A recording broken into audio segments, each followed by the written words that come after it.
अब प्रधानमंत्री मोदी के विदेश दौरे से वापस अपने देश में लौटते हैं और उस खबर पर चर्चा करते हैं जिसकी हमारे देश में बड़ी चर्चा हो रही है।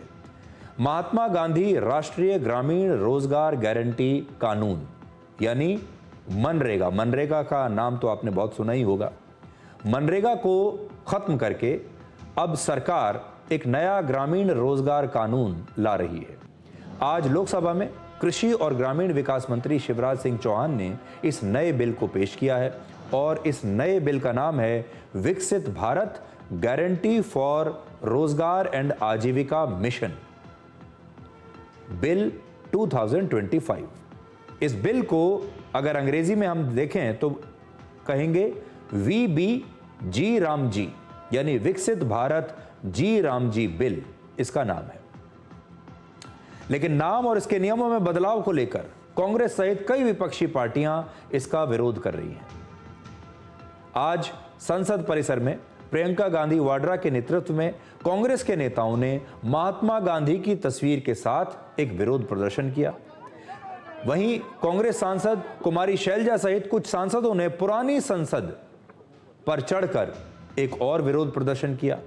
और आज जब लोकसभा में शिवराज सिंह चौहान ये बिल पेश कर रहे थे तो उस दौरान भी विपक्ष ने काफी हंगामा किया।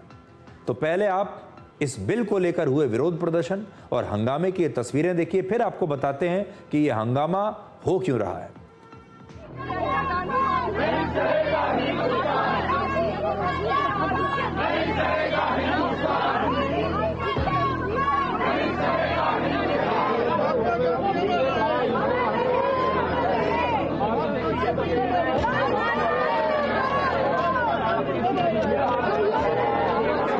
विकसित भारत जी राम जी बिल 2025 को सभा में पूरा स्थापित करने की अनुमति दी जाए।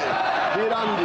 हर योजना का नाम बदलने की जो सनक है ये समझ में नहीं आती है। Ram ji is respected by people in the country, but to me Mahatma Gandhi is much more relevant. मेरे बचपन में ये गाते थे, देखो ये दीवानो ओ दीवानो ये काम मत करो, राम का नाम बदनाम मत करो। जो देश हित में बिल पारित करना है वो तो हम पारित करके ही रहेंगे। Honorable Minister Shivraj Chauhan ji, your name will be remembered. The minister who removed the father of the nation's name. इस देश का कोई भी व्यक्ति महात्मा गांधी जी का अपमान बर्दाश्त नहीं करेगा। ये नाम बदलने से कुछ नहीं होता, काम को महत्व होता है। सो नाम लोग तो कहेंगे, कुछ लोगों का काम है कहना। बापू हमारे दिलों में बसते हैं, उनका हम पूरा सम्मान करते हैं। और बापू ही कहते थे राम राज, राम हमारे रोम रोम में रमे हैं, राम हमारी हर सांस में बसे हैं। बिना राम के ये देश नहीं जाना जाता।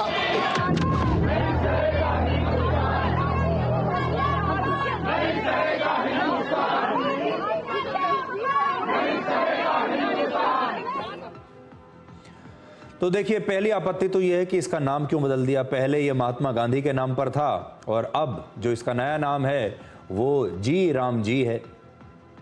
तो महात्मा गांधी से नाम बदलकर राम पर आ गया। तो पहली आपत्ति तो विपक्ष की यह है कि नाम क्यों बदला, और इसीलिए महात्मा गांधी की तस्वीर लेकर विपक्ष के नेता और कांग्रेस पार्टी के नेता विरोध प्रदर्शन कर रहे हैं। और दूसरी तकलीफ उनको यह है, दूसरी आपत्ति यह है कि अब इसमें नियम भी बदल दिए गए हैं। अब इसमें बहुत सारी नई चीजें जोड़ दी गई हैं। तो अब उन्हें नाम पर भी आपत्ति है।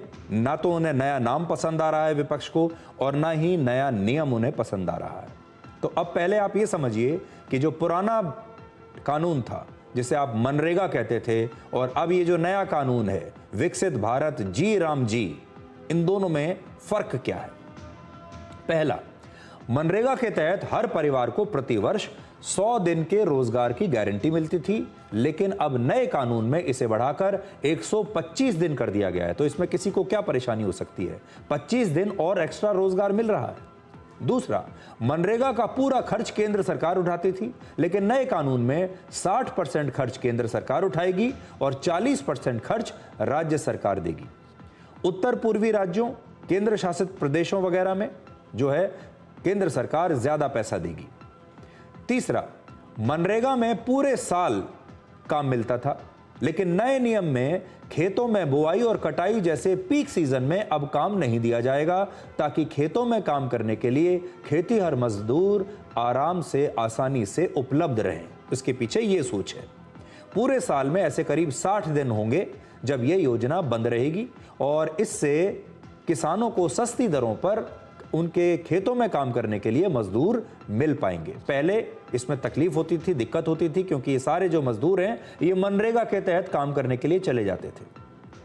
चौथा, वर्ष 2005 में जब मनरेगा शुरू किया गया था तब इसका मकसद गांव से गरीबी को हटाना था, लेकिन अब स्थिति बदल चुकी है। हमारा समाज बदल रहा है, अब ग्रामीण इलाके बदल रहे हैं, उनकी संरचना बदल रही है, वहां के लोगों की जरूरतें बदल रही हैं। नए कानून का लक्ष्य विकसित भारत बनाना है। अब आपको ये बताते हैं कि मोदी सरकार मनरेगा को क्यों हटा रही है या फिर इसमें इतने बदलाव क्यों कर रही है। देखिए, आज हमारे देश में गांव में सामाजिक और आर्थिक संरचना पूरी तरह से बदल चुकी है। वर्ष 2011 और 2012 में हमारे देश में गांवों में 25.7% लोग गरीबी रेखा के नीचे थे, लेकिन अब 2023 और 2024 में ये घटकर सिर्फ 4.86% हो गई है।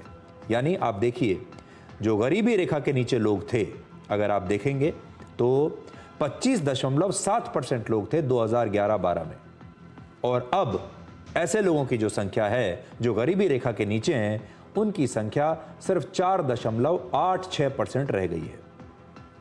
डिजिटल पेमेंट, घर घर तक बैंक पहुंचने के बावजूद मनरेगा में लगातार भ्रष्टाचार हो रहा था, इसलिए अब इस योजना में बड़े बदलाव की आवश्यकता थी। 2025 और 26 में 23 राज्यों में जांच की गई, जिसमें पता चला कि कई जगहों पर काम ही नहीं हुआ, कई जगहों पर लोगों की बजाय मशीनों से काम करवाया गया, फिर भी पेमेंट हो रही थी। और इस वर्ष मनरेगा के तहत 193.67 करोड़ रुपए का भ्रष्टाचार हुआ।